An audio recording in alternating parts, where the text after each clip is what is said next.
6h25, la question santé d'Europe 1, Thomas Soto. Jean-François Lemoine, on vous retrouve donc. Vous avez tenu ce matin à nous parler de l'ostéoporose. L'ostéoporose qui chaque année tue plus de femmes que le cancer du sein.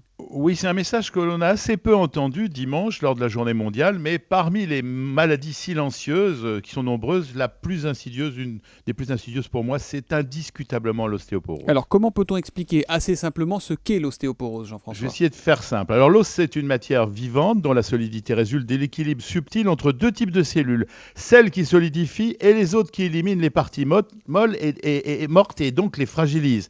S'il y a trop de cellules qui nettoient, on se retrouve devant une ostéoporose. Vous aviez raison tout à l'heure un petit peu, c'est une sorte de maladie d'os de verre. Est-ce qu'on sait pourquoi et comment ce mécanisme se dérègle? C'est une maladie familiale. L'hérédité explique 60 à 70% des cas, mais il ne faut pas plus de la moitié négliger des cas. l'influence de l'alimentation et du style de vie. Le squelette est une banque et nous vivons tous à crédit, les femmes plus que les hommes, ça vous savez, et la banque osseuse ferme ses portes Vous allez vous faire des dès l'âge copines encore, vous, tiens. de 12 ans. Le magot pour l'avenir, c'est-à-dire la qualité la qualité de l'os, sont définis à cet âge. Après, l'organisme refuse de stocker pour maintenir la solidité de notre squelette. Alors je suppose que qui dit os fragile dit fracture plus fréquente, ça paraît évident? Et ça l'est. Chaque année, 150 000 fractures sont dues à l'ostéoporose. Alors, tous les os peuvent être touchés, sauf ceux de la tête, des mains et du pied.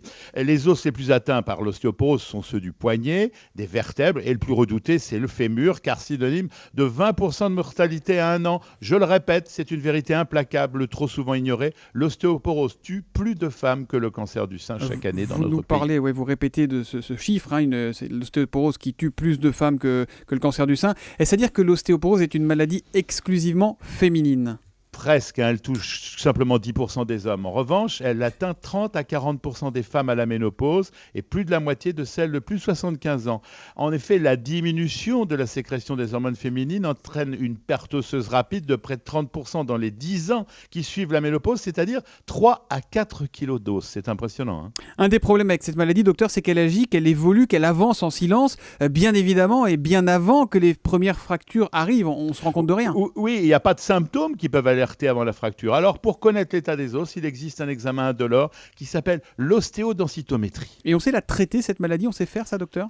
Il existe des médicaments efficaces qui n'échappent pas au vent de critiques qui souffrent sur le médicament en ce moment. Ce qu'on peut dire, Thomas, d'après les données scientifiques dont on dispose, s'ils sont prescrits au bon moment, il semble que les avantages l'emportent sur les risques lorsqu'ils sont utilisés avec la durée et la dose prévue. Enfin, une dernière certitude scientifique qui ne vous surprendra pas venant de moi, l'influence de l'exercice physique pour prévenir l'ostéoporose. Marcher, courir, et pour une fois, on ne conseillera pas la natation, mais une activité qui permet aux os de porter le poids du corps, l'idéal, 45 minutes de marche par jour, 4 à 5 fois par semaine. Il veut toujours nous faire marcher, le docteur Lemoine. Une question, Julie.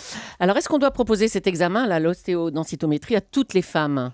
Pour moi, oui, mais il n'y a pas de dépistage systématique après la ménopause, mais les efforts de prévention doivent se concentrer sur les femmes à risque. On dit fracture sévère de votre mère, vous êtes concerné. C'était le slogan d'ailleurs dimanche de la journée mondiale de l'ostéoporose.